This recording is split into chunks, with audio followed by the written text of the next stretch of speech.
Welcome to another interesting day on What's Buzzing, where we tell you about some social media buzzes for the week. My name is Eunice Acho, and today's edition, in Niger State, President Bola Ahmed Tinubu earlier in the week flagged off the food security and agricultural mechanization program, emphasizing that his administration remains committed to ensuring food sufficiency and protecting local industries for sustainable economic growth.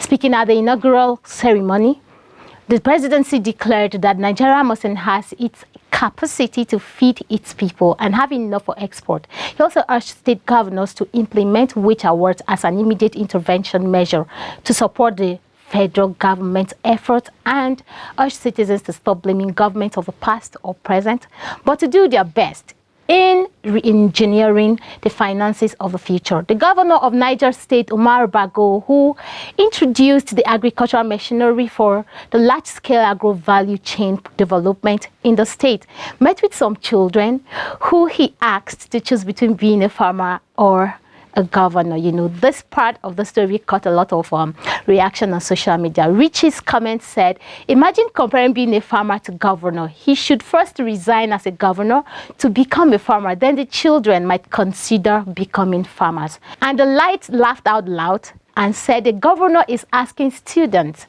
to become farmers for headsmen. He should have become a farmer. Only a farmer has a right to ask people to become farmers.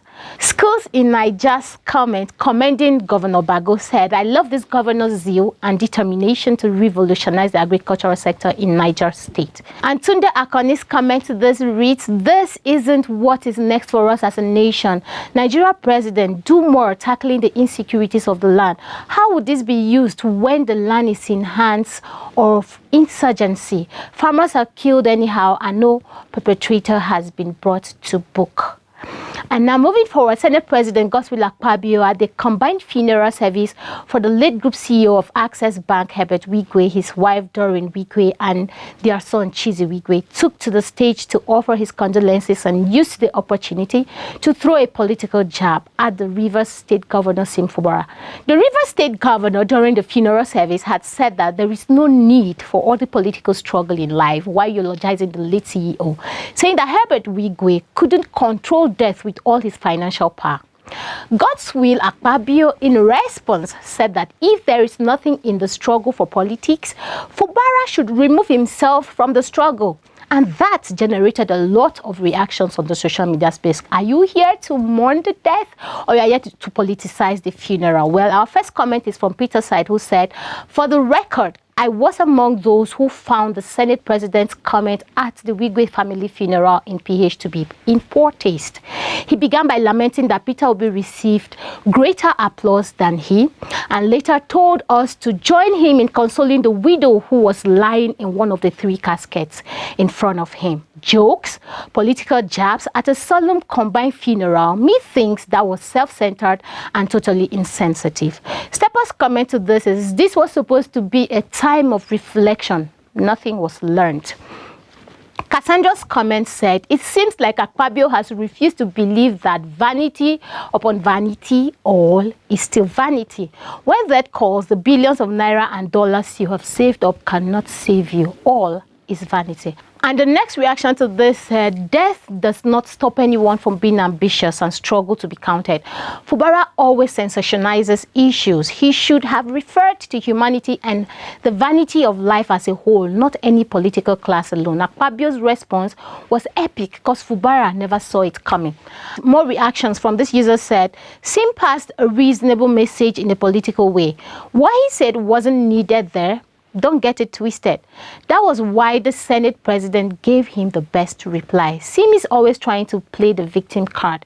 If the pastor doesn't support his governor, now me, he go support.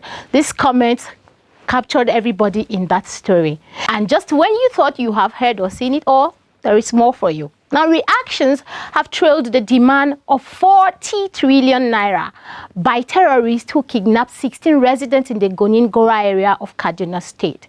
The terrorists also asked for 11 Hilux vans and 150 motorcycles before they can release the 16 people they are holding captive. And our first reaction is from Odogu, who said for bandits and kidnappers to demand for 40 trillion naira and 150 brand new motorcycle means they want to liquidate Nigeria as a country to form their own country.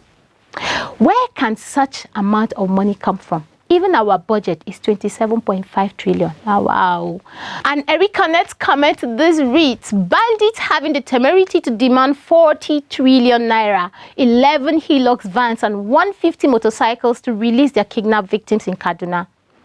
That insecurity sector is the most thriving sector in Nigeria. This isn't supposed to be funny, but this comment is quite funny.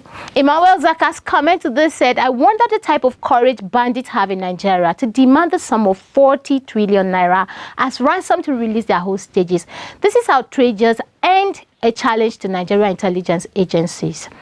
Chris comment said, the whole 40 trillion naira, nothing can deny the fact that top-ranking individuals are involved. Well, and Ogagba's comment to this is, but please, are these people not using phones to communicate? Why is this so difficult to track them? If na law-abiding citizen, you will use tracking to oppress them. Well, these are questions that beg for answers, and hopefully the answers will come well. But that's how we call it a wrap on What's Buzzing today. I'm glad you were there watching. Till I see you again, stay safe. Bye for now.